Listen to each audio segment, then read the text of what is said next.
শান্ত, এটা কেমন লাগতেছে রে? অনেক সুন্দর লাগতেছে, এটাই নিয়ে নি। বন্ধু, বিয়ের কেনাকাটা তো মোটামুটি আমার শেষ।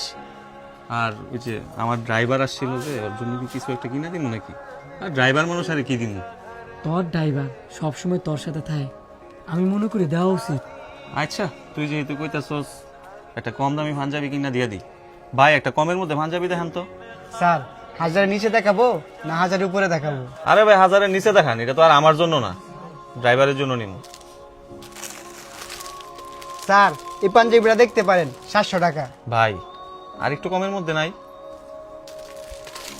স্যার, এই পাঞ্জাবিটা নেন, সবচেয়ে কম দাম, মাত্র 500 টাকা। হ, এটাই দেন। এই সানি, ধরো, এটা তোমার জন্য, আমার বিয়েতে পরবা। ধন্যবাদ স্যার। স্যার, যদি কিছু মনে না করেন, আপনি একটা মিনিট দাঁড়ান, আমি এখন এইতাছি। ভাই, আমার স্যারের বিয়ে তো, স্যারের বিয়ে উপলক্ষে আপনি স্যারের একটা পাঞ্জাবি উপহার দিতে চাই। আপনি ভালো দেখে আমার একটা পাঞ্জাবি দেন না? ও আচ্ছা, এটাই ওই স্যারের ড্রাইভার? হ্যাঁ, ড্রাইভার মানুষ, হ্যাঁ কি আর স্যারের দামি গিফট দিতে পারবো? একটা কম দামি পাঞ্জাবি দেখাই দিই। ভাই, এই পাঞ্জাবিটা নেন, 500 টাকা। আরে ভাই, এটা কি দিলেন? আমার স্যারে মেলা বড় লোক, এলাইতে কম দামি পাঞ্জাবি কিনতো না, আপনি ভালো দামিটা দেখান। তাহলে এটা নেন, এটার দাম 1000। আরে ভাই, আপনি বুঝতেছেন না কেরে? আমার স্যার তো বড় লোক, এই কম দামি পাঞ্জাবি কি দেওয়া যায়? আপনি 4-5 হাজার টাকা দামের একটা পাঞ্জাবি দেখান।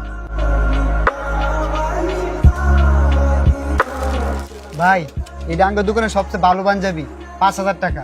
সবচেয়ে ভালো পাঞ্জাবি? ঠিক আছে, এটাই আমার স্যারের লেগে প্যাকেট করে দেন। স্যার, এই নেন, এটা আমার তরফ থেকে আপনার বিয়ের উপহার।